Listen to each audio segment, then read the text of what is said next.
यार पीछे तो जोर ला के रखो।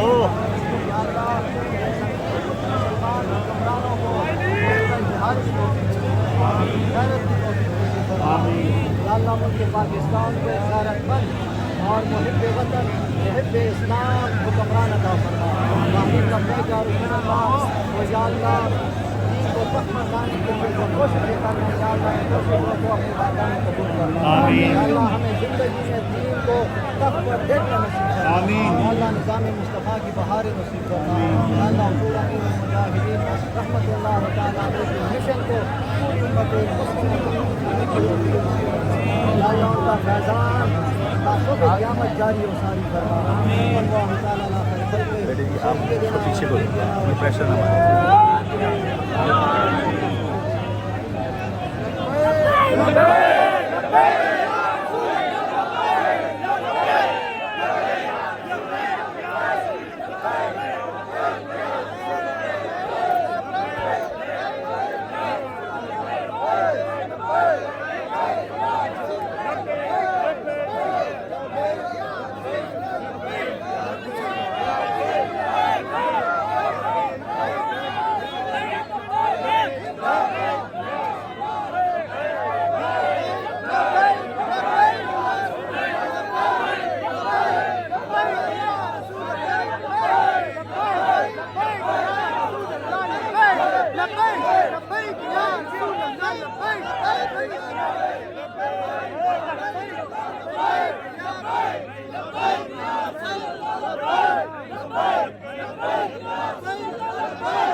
शेर लगाए नारा रिसालत में लो ताजदार खत्म नबूवत जिंदाबाद